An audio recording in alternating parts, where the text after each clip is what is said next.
Assalamu alaikum, dear students. I am Miss Kiran. Today I am going to start second chapter of your textbook, Atomic Structure. आप atom की definition छोटी classes से study करते हुए आ रहे हैं. There are two definition of atom. One is old definition and one is new definition after the discoveries of subatomic particles. According to old definition of atom, atom is a indivisible particle. Atom is an indivisible particles. Old definition में हम atom को कहते हैं कि वो indivisible है. It means not further divided into sub atomic particles और small parts. क्योंकि तब तक electron, proton, neutron, sub atomic particles की डिस्कवरी नहीं हुई थी. But according to new concept, atom is a divisible particle. Divisible मतलब cuttable. Atom further divided into small particle, subatomic particles such as electron, proton, neutrons, muons, hypons, neutrino, positron, pions. An atom is a complex unit made up of similar discrete parts according to Dalton theory. Means जब सब atomic particles की discovery नहीं हुई थी तो scientist को ये पता नहीं था कि एटम से और छोटे पार्टिकल्स होते हैं जो कि एटम में ही मौजूद होते हैं. तो एटम को कहा जाता था कि वो फर्दर डिवाइड नहीं हो सकता, वो इंडिविजिबल है. लेकिन जैसे ही इलेक्ट्रॉन, प्रोटॉन, न्यूट्रॉन और जितने भी सब एटॉमिक पार्टिकल्स हैं उनकी डिस्कवरी हुई, तब एटम की एक चेंज डेफिनेशन आई जिसे हम कहते हैं atom is a divisible particle. On dissociation, it dissociate into electron, proton, neutron, hypons, neutron, positron, pions, so on. तो आप लोगों को एटम का थोड़ा सा हिस्ट्री पता चल गई होगी कि ओल्ड, क्योंकि आप लोगों से पूछा जाता है कि और छोटी क्लासेस में आपको पढ़ाया जाता है कि व्हाट इज़ एटम और डिफाइन एटम. तो स्टूडेंट्स क्या कहते हैं कि वो ओल्ड डेफिनेशन को लेकर चलते हैं कि atom is a indivisible particle. लेकिन अब आपसे कोई भी एटम की डेफिनेशन पूछे तो आप लोगों ने कहना है कि atom is a divisible particle. कब से? आफ्टर द डिस्कवरीज ऑफ सब एटॉमिक पार्टिकल्स. आपकी बुक में पेज नंबर अगर हम देखें,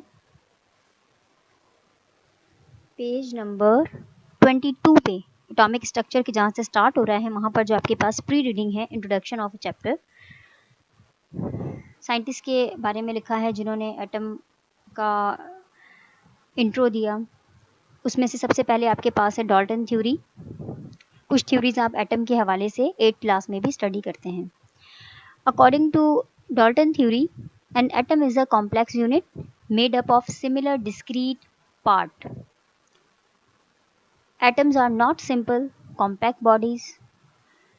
Modern concept. An atom is made up of about 100 particles, out of which electron, proton, neutrons are whole time existing.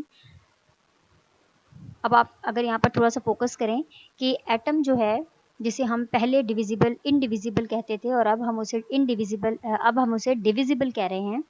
तो ये जो डिविजिबल एटम है इसमें 100 सब एटॉमिक पार्टिकल्स हैं, जिनमें से 3 ऐसे सब एटॉमिक पार्टिकल्स हैं जिनका नाम हम अक्सर लेते हैं इलेक्ट्रॉन, प्रोटॉन एंड न्यूट्रॉन.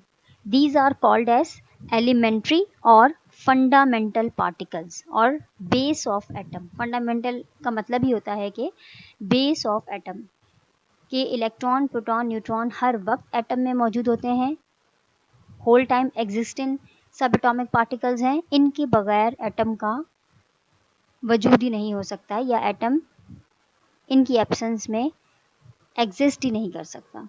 तो एलिमेंट्री और फंडामेंटल या बेसिक पार्टिकल जो एटम के हैं वो हैं प्रोटॉन, न्यूट्रॉन और electron. Other particles which are also present in atom, muons, hyperons, neutrino, positron, pion etcetera. इसके अलावा जैसे कि आपसे कहा गया है कि अबाउट 100 पार्टिकल्स। तो जो आपको ये छोटा सा एटम पढ़ाया जाता है या आपको बताया जाता है, तो इससे भी छोटे छोटे सब एटॉमिक पार्टिकल्स होते हैं।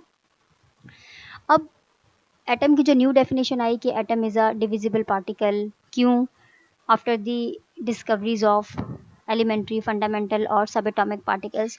तो ये जो सब एटॉमिक पार्टिकल्स हैं जो कि एटम में मौजूद होते हैं, इन सब एटॉमिक पार्टिकल्स की डिस्कवरीज कैसे हुई?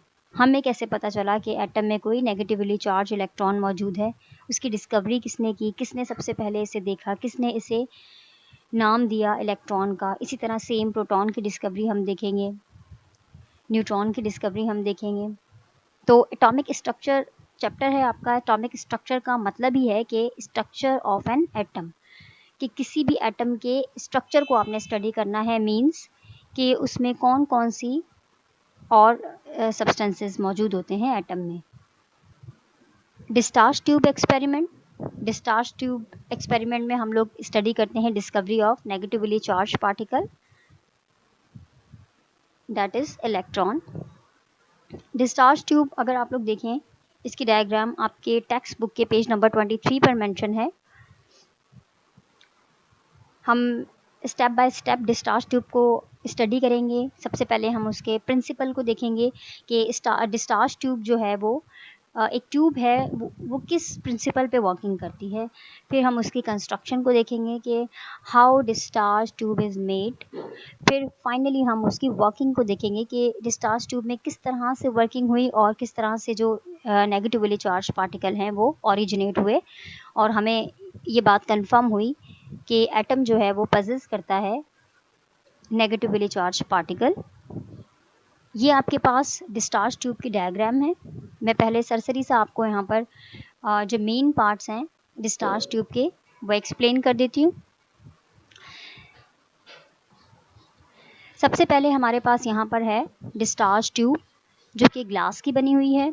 ग्लास की इसलिए बनाते हैं हम इसे, ताकि जो ट्यूब है उसके अंदर जो भी चीज़ फ्लो करे वो हमें क्लियरली बाहर से हम उसे ऑब्जर्व कर सकें। अगर ये ट्यूब ग्लास की नहीं होगी तो ट्यूब के अंदर जो भी चेंजिंग होगी वो हमें दिखाई नहीं देगी। तो ये जो ट्यूब है डिस्चार्ज ट्यूब, ये ग्लासवेयर की बनी हुई होती है। डिस्चार्ज ट्यूब हम इसे नाम इसलिए देते हैं क्योंकि यहाँ से इस ट्यूब से रेडिएशन डिस्चार्ज होती हैं या आउटसाइड आती हैं, और इसे हम क्रुक्स ट्यूब भी कहते हैं because of the name of inventor, जिसने ये कंस्ट्रक्ट की, जिसने सबसे पहले एक्सपेरिमेंट किया। तो हम इसे क्रुक्स ट्यूब और डिस्चार्ज ट्यूब कहते हैं। ग्लास की बनी होती है, नेगेटिवली चार्ज कैथोड होता है, पॉजिटिवली चार्ज एनोड होता है। यहाँ पर एक वैक्यूम पंप लगा होता है। वैक्यूम पंप का काम होता है कि जब हम गैस फिल करेंगे ट्यूब में, तो अगर हमें गैस का प्रेशर कम या ज़्यादा करना हो तो हम उसके लिए वैक्यूम पंप यूज़ करेंगे। Negative terminal, negative electrode connect होता है negative terminal of the battery के साथ, और जो पॉजिटिव इलेक्ट्रोड है जिसे हम एनोड कहते हैं वो कनेक्ट होगा पॉजिटिव टर्मिनल बैटरी के साथ। Air at very low pressure यहाँ पर मेंशन है। एयर जो है वो हम यहाँ पर इंसर्ट करवाएंगे, क्योंकि एयर जो है वो मीडियम बनेगा रेडिएशन के लिए, कि वो एक साइड से दूसरी साइड पे फ्लो हो। और हम इसमें जो डिस्चार्ज ट्यूब है इसमें कोई भी गैस फिल करवा देंगे। ज़्यादातर जो यूज़ की जाती है वो नियॉन गैस होती है, तो हम इसमें नियॉन गैस भी फिल कर सकते हैं, हाइड्रोजन गैस भी फिल कर सकते हैं। फिर हम यहाँ से बैटरी से जैसे ही करंट फ्लो करवाएंगे तो जो है आप उसको फर्दर क्या चेंजिंग आती है ट्यूब में वो हम स्टडी करेंगे उसकी वर्किंग में। यहाँ पर आपको साइड में एक ग्रीन ग्लो नज़र आ रहा है।